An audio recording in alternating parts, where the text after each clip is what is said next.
Hola, mi nombre es Javier Noel, soy doctor en Ciencia de la Educación y naturópata, y en este audio vamos a estar hablando sobre el sistema gastrointestinal visto desde la naturopatía.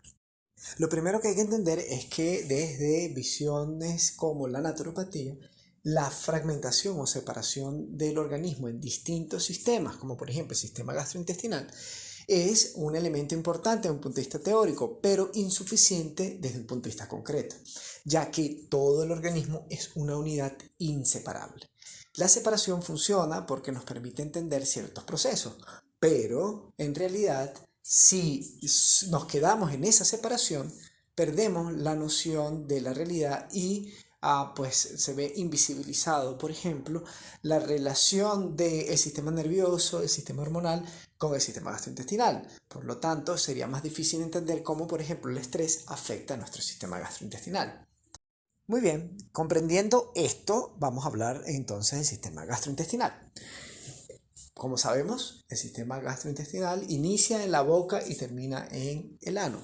Es decir, es todo ese sistema conformado por distintos órganos que nos permiten asimilar, digerir, metabolizar nutrientes. Muy bien.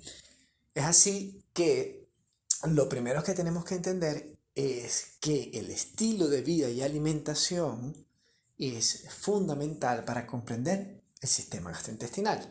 Es decir, que no solamente vamos a ver aspectos fisiológicos, que evidentemente son importantes, sino que tenemos que evaluar siempre el estilo de vida y alimentación más allá de síntomas que podemos presentar.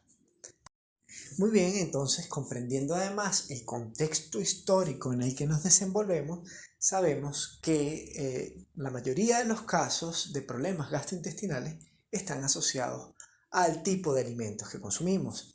Y por eso siempre utilizamos el sistema de orientación nutricional de la Organización Panamericana de la Salud, llamado Sistema NOVA, que clasifica los alimentos en función de su procesamiento. Esta organización reconoce que el procesamiento de los alimentos, que ha sido desarrollado básicamente a partir de la segunda mitad del siglo XX, ha generado una nueva cantidad de problemas, entre ellos los problemas gastrointestinales, ya que los alimentos están muy modificados, muy procesados, han sido modificados física y químicamente y contienen una gran cantidad de aditivos sintéticos. Muy bien, comprendiendo esto entonces empezamos siempre a evaluar cómo son los hábitos de consumo. Y también tenemos que comprender que los parámetros nutricionales convencionales problematizan muy poco el problema de los alimentos muy procesados. Así que esto es uno de los elementos importantísimos desde la naturopatía para comprender el tema gastrointestinal y sobre todo los problemas del aparato digestivo, que son cada vez más frecuentes en el mundo moderno. Pues entonces hay que comprender algunos de los procesos más importantes de todo el proceso del aparato digestivo para comprender cómo puede ser afectado por los inadecuados hábitos de consumo. Como sabemos, la alimentación no comienza nada más en la boca, con el proceso de masticar y de utilizar las primeras enzimas, como la tialina, que es una enzima que permite descomponer los almidones ya en el proceso de masticar, ¿sí? Utilizando por supuesto los dientes, sino que inclusive comienza mucho antes, solo con, por ejemplo, la idea o el nombre de un alimento o una imagen de un alimento, el sistema digestivo se activa. Podemos incluso salivar antes de tener incluso el alimento enfrente. Solo con la idea, solo con hablar del alimento, solo con verlo, o incluso solo porque llegó la hora en que estamos acostumbrados a comer. Con esto lo que queremos decir es que el proceso de la digestión es no solamente un proceso del aparato digestivo, ni es solamente un proceso mecánico o un proceso que simplemente responde a estímulos físicos, sino que incluso la imaginación, la mente, la cultura, las costumbres son sumamente importantes. Por eso, según el condicionamiento social, que es la cultura, podemos acostumbrarnos a consumir alimentos que en realidad no nos benefician. Y para nosotros, según el condicionamiento social y la costumbre, pueden ser o pueden parecer ser muy deliciosos, muy sabrosos. Bien, entonces, considerando y entendiendo estos aspectos culturales y mentales, todo el condicionamiento social, viene todo un proceso mecánico. Obviamente, el olfato, la vista, todo estimula el comienzo de la digestión antes de empezar a comer. Ya después en el proceso en el que se incorpora el alimento en la boca, comienza un primer momento en el que se mastica y que se junta el alimento con la saliva, en particular para digerir los carbohidratos, los almidones. Por eso es tan importante el acto del masticado, que en definitiva muchos estamos acostumbrados a no masticar adecuadamente o por el mismo tema del estrés, por el mismo tema de un estilo de vida muy acelerado, pues se ha hecho pues poco digamos frecuente o importante el acto de masticar adecuadamente. Por eso en algunas personas inclusive proponen contar el número de veces que se mastica, 20, 30, 40 veces, etcétera, etcétera. En todo caso, cuando se mastica se permite que los almidones empiecen a digerirse. Luego viene pues todo el acto de glutir, pues empieza a pues descender el alimento hasta llegar al estómago. Pues por supuesto en el estómago se producen una serie de jugos gástricos que además es un medio muy ácido, un pH muy ácido, que va a continuar con el proceso de, digamos, de creación de una especie de bolo en el cual pues se dan una serie de procesos para poder descomponer ese alimento y aprovecharlo, ya que se va a absorber todos esos nutrientes. Y recordemos que hablamos de los macronutrientes y los micronutrientes, es decir, estamos hablando de carbohidratos, que son los almidones, proteínas y grasas. Esos son los principales macronutrientes y se le conoce así porque son los que se requieren en mayor concentración. También están los micronutrientes que se requieren en menor concentración, pero no por ello sean menos importantes, que son vitaminas, minerales y oligoelementos. Aparte de estos, está también la fibra, que por mucho tiempo no se consideró importante. En gran medida las industrias alimentarias que lo que hacían era básicamente retirarle la fibra a alimentos como los cereales. Cuando hablamos de cereales estamos hablando del arroz, del trigo, del maíz. Al retirarle la fibra pues permitía que el alimento se almacenara por más tiempo, aparte que se le agregaban algunos aditivos sintéticos, blanqueadores, fungicidas, insecticidas, y esto permitía almacenarlos por más tiempo, pero trayendo consecuencias que hoy en día estamos evidenciando y pues que son en general, como reconoce la Organización Panamericana de la Salud y la Organización Mundial de la Salud, las enfermedades crónicas no transmisibles, entre ellas muchas consideradas o asociadas directamente con el sistema gastrointestinal. Bien, entonces muchos hábitos del mundo moderno son muy nocivos para la mucosa gástrica. La mucosa gástrica es la piel que recubre el estómago en su parte interna.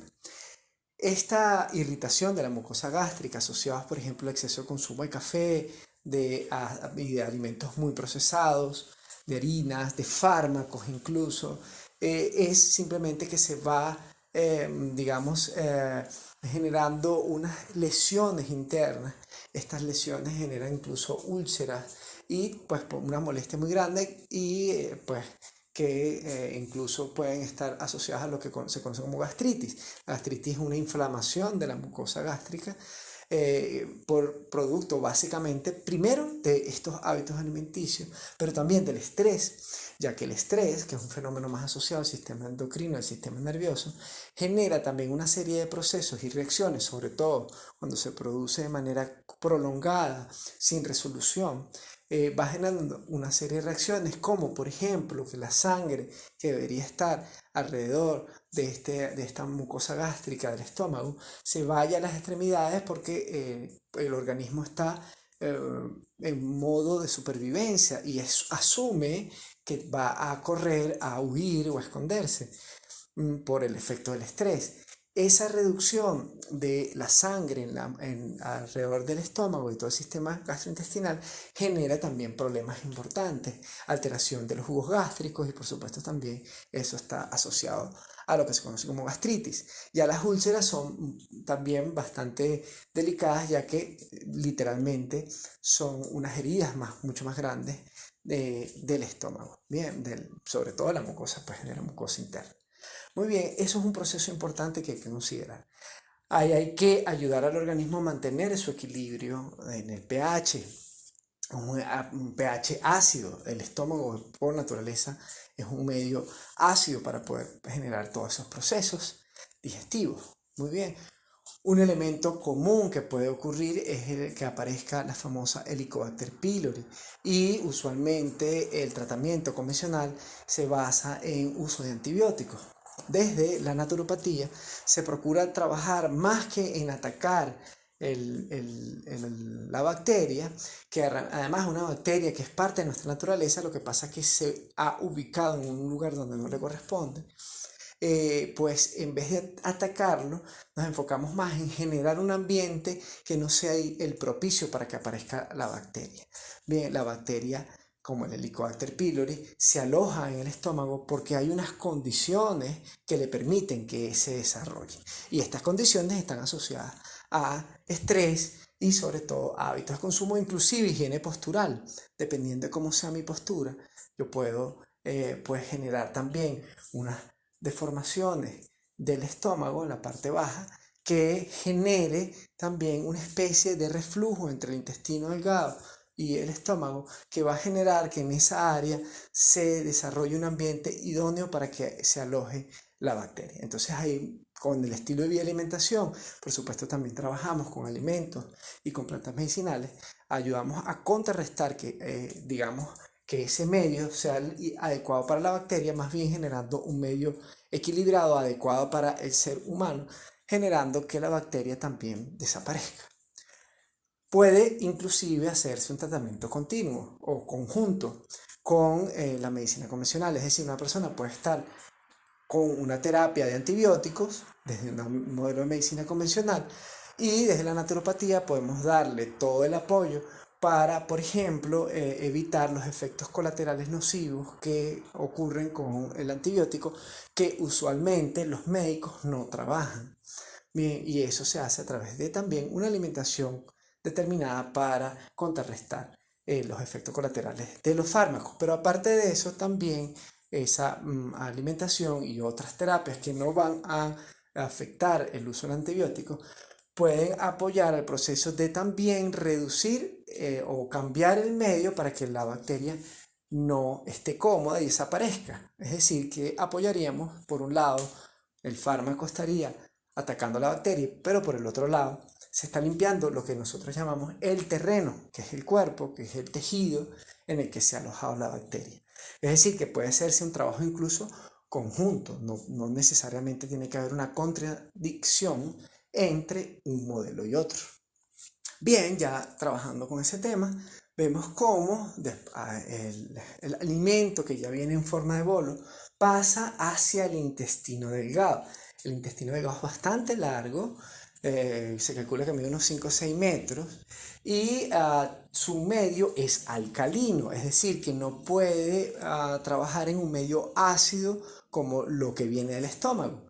¿Cómo hace para contrarrestar esa acidez? Pues el organismo envía bilis y otras sustancias desde el hígado, pasan por la vesícula y luego a través de unos conductos va hacia el intestino delgado. Que una de las funciones es contrarrestar esa acidez que viene del estómago por los jugos gástricos y lo convierte en un medio más alcalino para poder seguir su tránsito a través de los intestinos. En el intestino delgado entonces se produce una serie de procesos gracias a enzimas que siguen descomponiendo este bolo alimenticio para poder aprovechar todos los nutrientes que contienen. Una cosa muy interesante sobre todas las sustancias que trae el organismo desde el hígado es que estas sustancias son desechos metabólicos. El hígado cumple muchas funciones. Una de ellas es filtrar la sangre, filtrar todos, digamos, los líquidos del cuerpo, a acumular las toxinas, y esas toxinas son filtradas y enviadas al intestino delgado. Y esas toxinas, esos desechos metabólicos, tienen también esa función de contrarrestar el medio ácido del estómago. Este ejemplo me parece fascinante porque entendemos que el organismo aprovecha todo. Ese será otro audio que vamos a estar trabajando, que es cómo el organismo va generando también desechos metabólicos, y esos desechos metabólicos son también usados para otros procesos. Es decir, que en la naturaleza no existe la noción de basura, no existe la noción de elementos no usables que no tengan ningún uso. Todo es aprovechado por la naturaleza. En la naturaleza no existe la noción de basura, de desechos no utilizables. Muy bien, después de ese tránsito por ese canal tan largo, todo este bolo ya llega mucho más descompuesto al intestino grueso. Y en el intestino grueso ocurre un proceso maravilloso simbiótico, de mutualismo, de colaboración. El intestino grueso está colonizado, repleto de bacterias y virus. Estas bacterias, que se conocen como microbiota, o se le conoce como flora intestinal. Hay personas que no están de acuerdo con el concepto de flora, pero bueno, en todo caso son los nombres que se le conocen. Está conformado por múltiples bacterias. O sea, hablamos de que se clasifican entre 500 y 1000 tipos de bacterias diferentes. Desde la naturopatía hacemos una clasificación más sencilla. Hablamos de dos grandes grupos de bacterias: las putrefactivas y las fermentativas.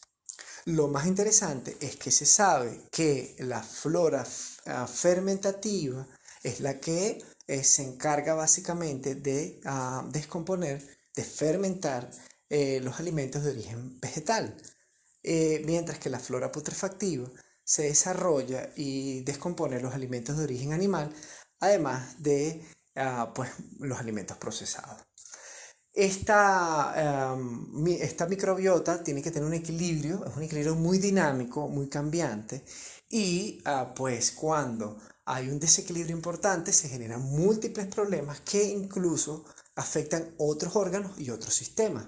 Y el intestino, sobre todo el intestino grueso, es el que nos puede demostrar la diferencia fundamental que hay entre el modelo convencional, que fragmenta mucho el cuerpo, y los modelos más integrales.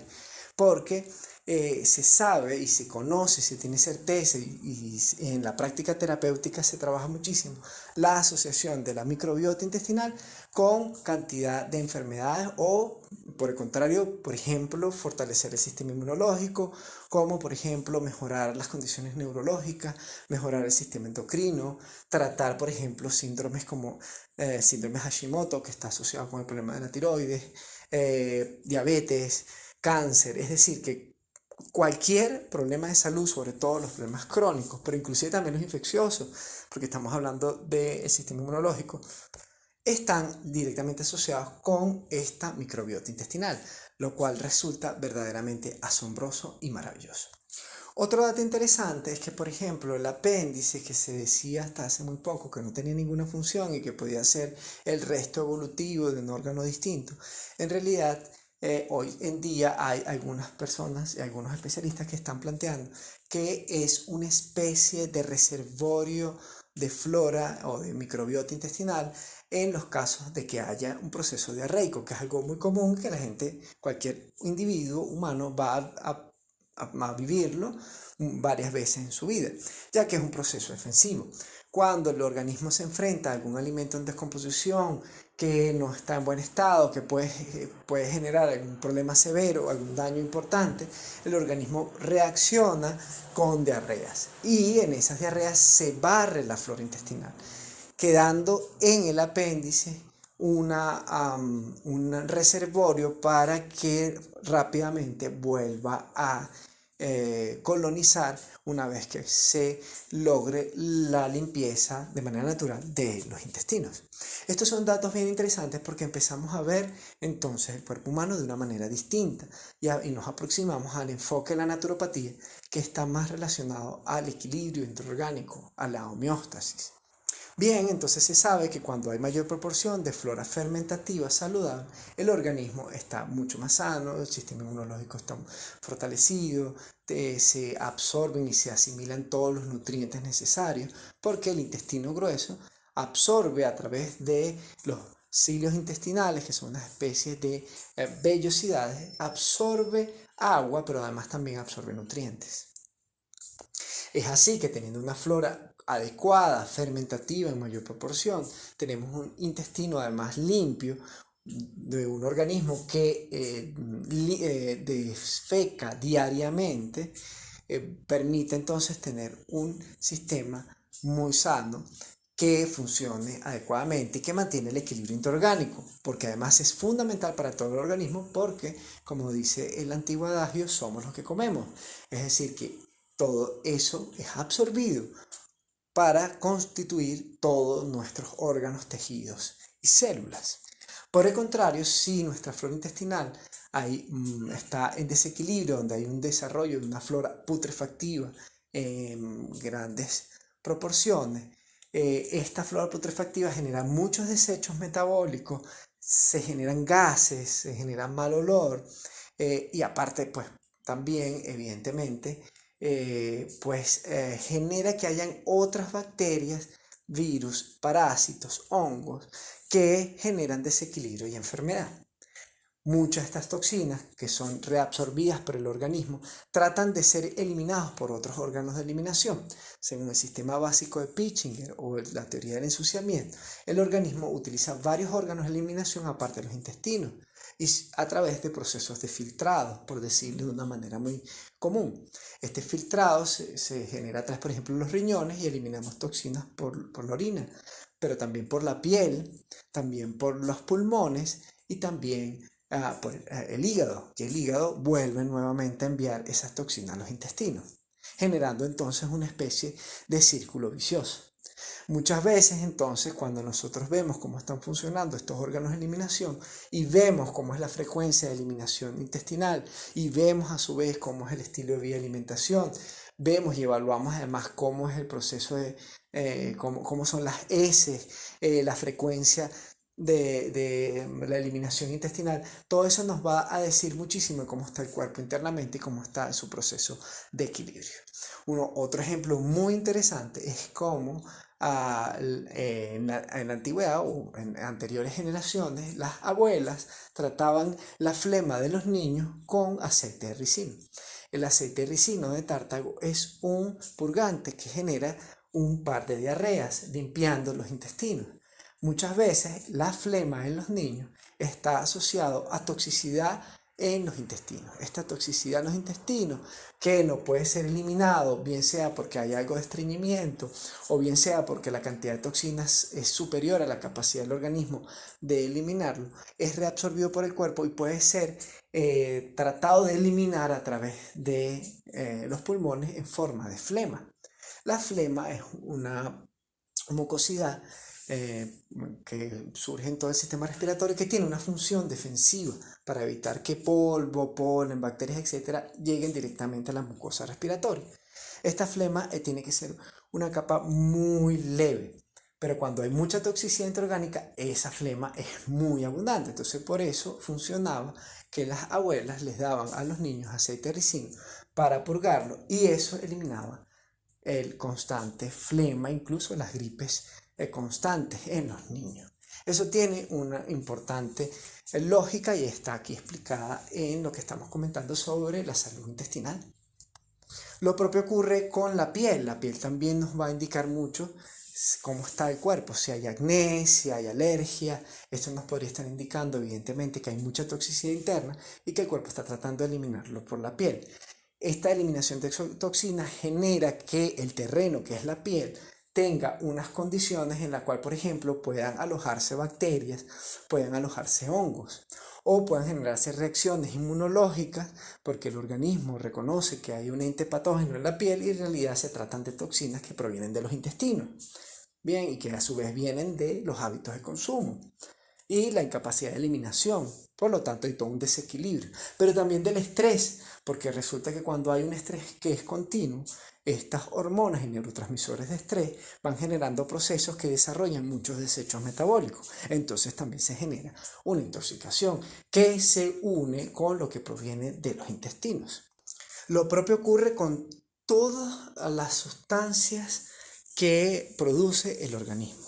El flujo vaginal, el semen, el sudor, el serum de los oídos, todo nos indica cómo está el organismo internamente y la cantidad de toxinas.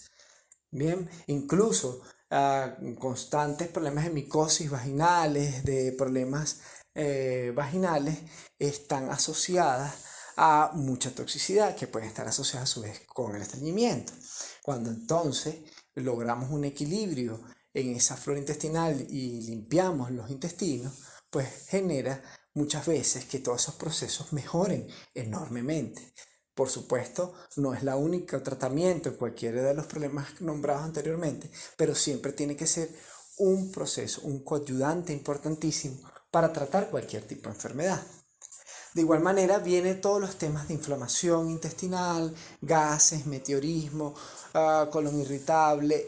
Todos estos elementos están asociados también a estos procesos de desequilibrio. El organismo genera inflamación como un proceso también natural, defensivo.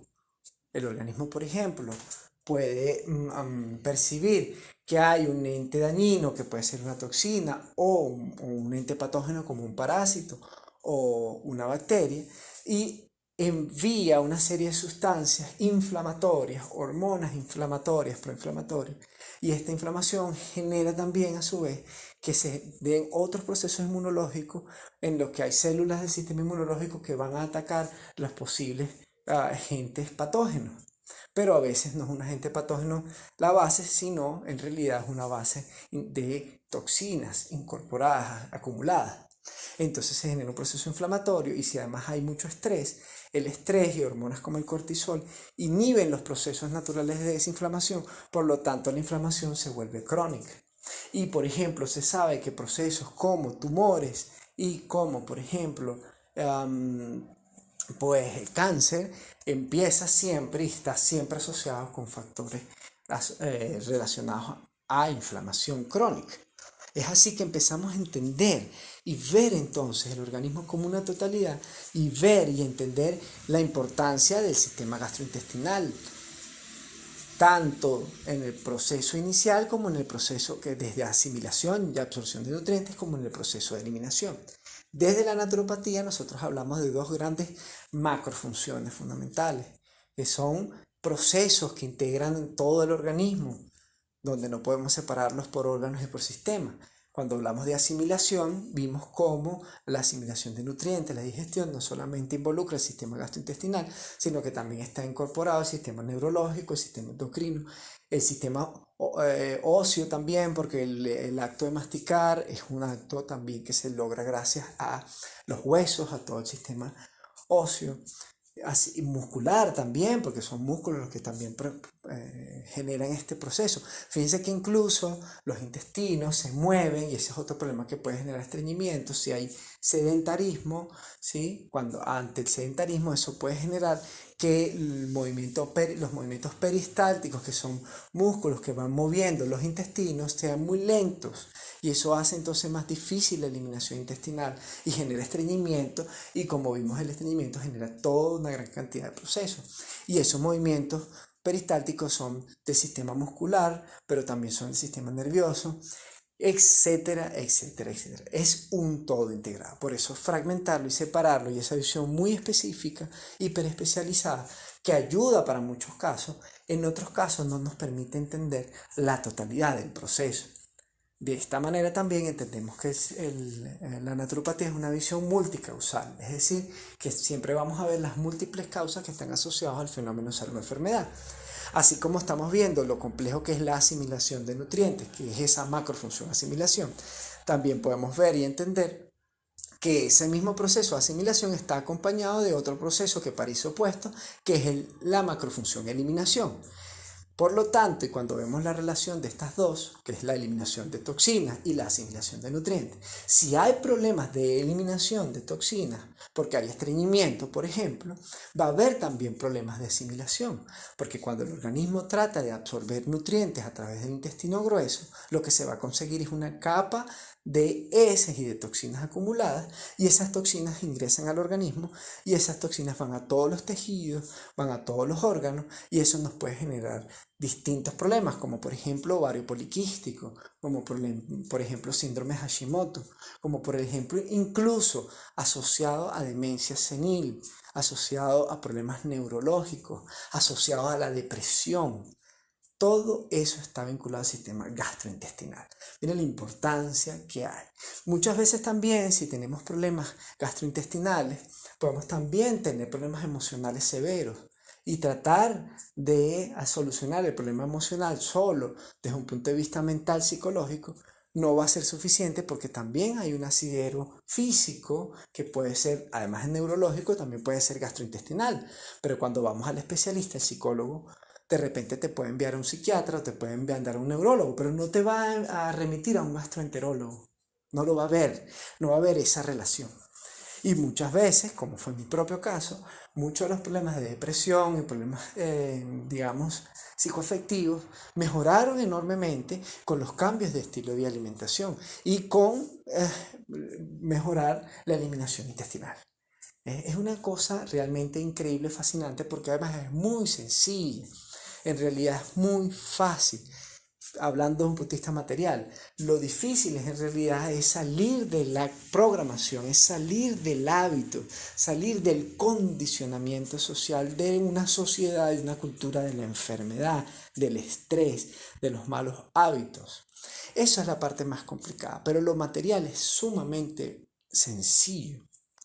Bien, creo que con este audio podemos hablar bastante bien, de una manera integral, cómo la naturopatía comprende, por supuesto, esto grosso modo, cómo comprende el sistema gastrointestinal, viéndolo como un todo integrado a todos los sistemas en todas las dimensiones del ser humano, vinculado no solamente a aspectos mentales, culturales, individuales y colectivos, históricos, antropológicos, pero también visto desde un punto de vista emocional, psicoafectivo, ¿sí? Pero también visto, por supuesto, desde un punto de vista fisiológico. Es así que siempre en la naturopatía vamos a poder ayudar a cualquier proceso de sanación, incluso si está bajo un tratamiento de salud alopática, siempre y cuando le demos el justo lugar en el proceso de cada persona, respetando su propio proceso, sus propias decisiones, sus propios gustos, los recursos disponibles, entre otros factores de gran importancia. Y lo más importante es que siempre es un proceso de reeducación. Muchísimas gracias, mi nombre es Javier Noel, soy doctor en Ciencia de la Educación y naturópata, y aquí estuvimos conversando sobre el tema gastrointestinal visto desde la naturopatía.